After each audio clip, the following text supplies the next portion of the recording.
Nobody's riding to the rescue for Hunter Biden. My dad, entered the presidency as the first man to ever take the office, and he had mistakes like every other president has had. I think one of the failures was the way in which they executed the withdrawal from Afghanistan. I think it was an obvious failure. But we don't want immigrants that are coming here illegally, draining us of resources. Like, subscribe to the channel, hit the bell to get notifications anytime I go live or make a video. Make sure you still subscribe to this channel. Like this video, comment on this video, share this video. Let's get into this. I see why Hunter Biden was a slick talking fool, just like his daddy, because he got on Sean Ryan's show. And if you are stupid, you would probably believe some of the stuff that he's saying. But I'm going to play these clips real quick so you can get a synopsis of it. Shout out to Sean Ryan for actually interviewing the guy, because most people would probably be like, I'm not interviewing Hunter Biden. But he interviewed, and it ended up actually being a good interview.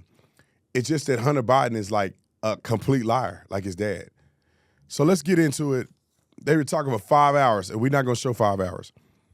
But let's start with the first clip. Hunter Biden says there's no laptop. Roll the clip. There is no laptop. There was no laptop. I have no recollection whatsoever of ever dropping off a laptop to John Paul McIsaac. He says he goes to repair the laptop, but then he starts to read the files. And he reads a file, and he sees files about Burisma. And he says the only thing that he can think of doing is calling Rudy Giuliani. He's a laptop repair shop owner in Wilmington, Delaware, whose store is 3.5 miles at most from where everybody knows my parents live. So if he had a laptop that he wanted to return, he thinks that the best thing to do is call Rudy Giuliani's lawyer, Bob Costello, and give it to my sworn enemy. But there was no laptop, right? They cobbled together all of this digital material that had been stolen from phones, that had been taken from the dark web, and they made it out to be this thing. Then the story doesn't become about the laptop at all, because there's nothing in the laptop other than a record of me being a degenerate at the worst moment in my life, smoking, doing drugs, doing whatever. Yeah, you know how much of a stewhead you got to be to believe what he just said. Of course he gave it to your enemy, because he probably was a Republican. And you say you don't have recollection. There's nobody that didn't do something and say, oh, I don't have recollection. If you know you didn't do it, you say, I ain't never gave that man no laptop. I don't own a laptop. It's a lie. I never gave the man a laptop. I don't recall ever giving him a laptop. So you could have, you just don't recall it. And then the guy go, why did he give it to Giuliani? Because it's dirt on you and your family. They caught you. Well, there's no laptop because it's the only thing. Yeah, because nothing else matters about the laptop except you smoking and being a weirdo. Freedom has never been free, and the cost is rising. That's why Patriot Mobile exists. For over 12 years, they've defended faith, family, and freedom while delivering premium coverage on all 3 major U.S. networks. Switch today and support the First Amendment, the Second Amendment, and our heroes. Go to patriotmobile.com/Tatum or call 972-PATRIOT for a free month. There's more. Come on, next clip. What do you think that was? What do I think that was? What do you think this whole Epstein debacle was? Do you think this was I don't even know at this point, and I really mean it. It's like I will tell you is that the only thing that is clear to me is this: Jeffrey Epstein and Donald Trump, during a period of his life, were thick as thieves, and Donald Trump has tried to pass this off as being what Palm Beach was in the 90s. Okay, and that may be his view of it. But I've seen enough evidence of Donald Trump and his teen modeling agencies and what he said on Howard Stern about how he would go into the back of these, Miss Teen USA pageants and, walk up to the girls naked. They were talking about girls when he's talking about doing that. And wonder whether or not Donald Trump in his mind has come up with this concoction that it was all just what they did in the 90s. It was models. I mean, that's what Michael Wolff says. Michael Wolff says that the justification in Trump's mind is that they were models. Wow. They're 14, 15 years old. I mean, we have a president that has been credibly accused by well over a dozen and a half women, if not more, of sexual assault. And we're wondering whether or not, as he fights tooth and nail for the Epstein files that all of his supporters demanded be released so that they could nail Bill Clinton to a cross.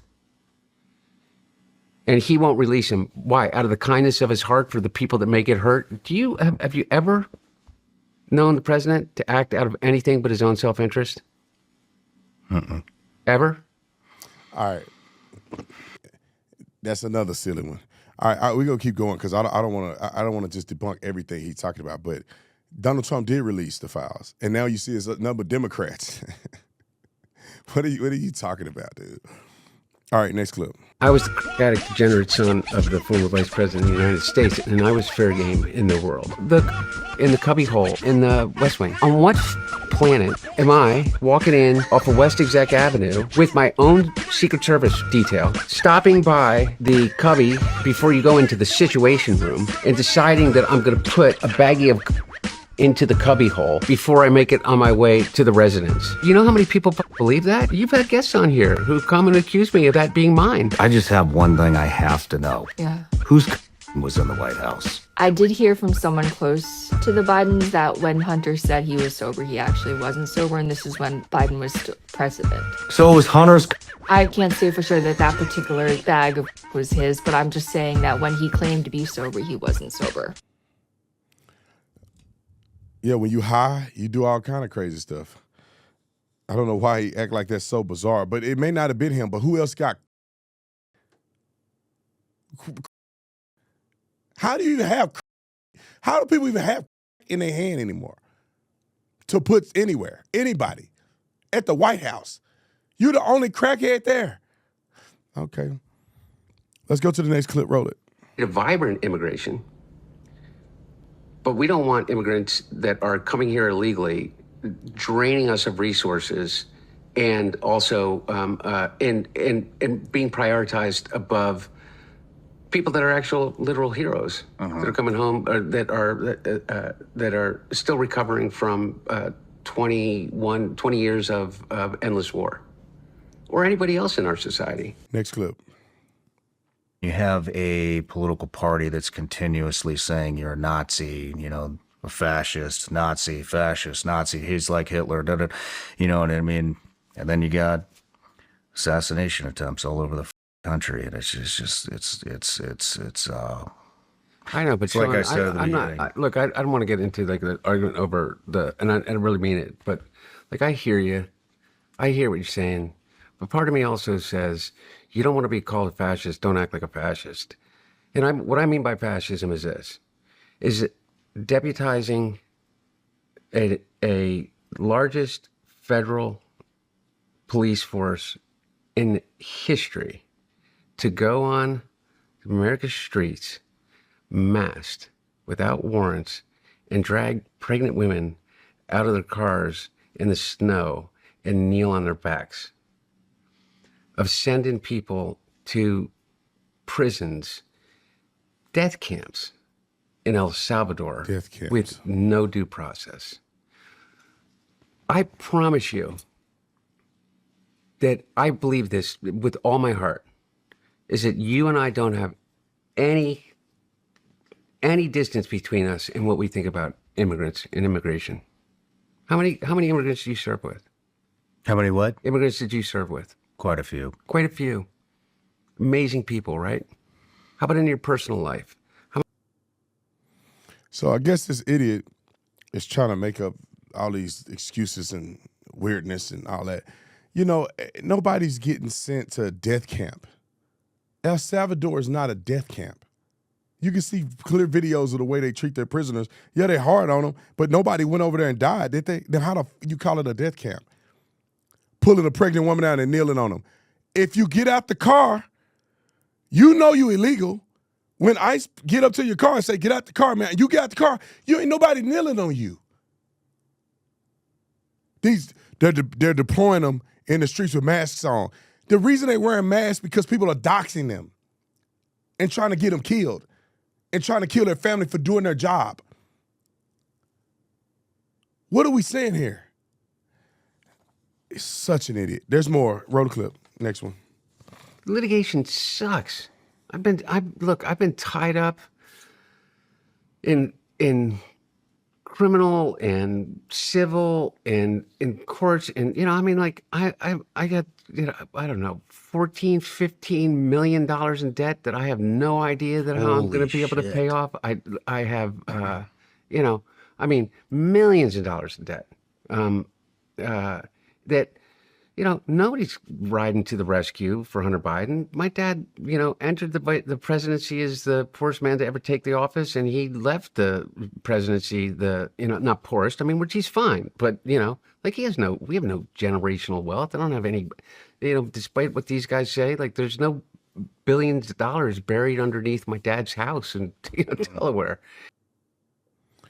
You know how silly you got to be to act as if my dad came. If your dad was the poorest man to ever enter office, how did you get rich? So you tell me you got rich, your dad didn't get rich. You telling me 10% to the big man don't mean money to your daddy. You act like you ain't got no money and nobody bailed you out. How did you get $15 million in debt? You gotta make a lot of money. You gotta have a lot of money to get $15 million in debt. The bank ain't gonna just loan you $15 million or $10 million or $3 million or $4 million. And how you gonna get money to be in debt? He lying, man. These people got so much money. They're so wealthy. They got so many connections. They got so much stuff in the market. They doing all kind of stuff. There's no way. There's no president that don't leave the Oval Office except Donald Trump, but he was already rich. That don't leave the office richer than they were. Writing a book make them richer. You name it. They get richer. All right, ladies and gentlemen, my favorite campaign of the year. I've been waiting all year to do this. I want you guys to support me and Angel Tree to provide Christmas gifts for young people whose parents are incarcerated. They're going to get a Bible. They're going to get a gift that they want. We have shoppers shopping for these gifts, and they're going to get a special letter from a parent who's incarcerated so they don't feel left alone this season. Everybody knows how beautiful the season of Christmas and the season of giving is. I want you to be a part of that.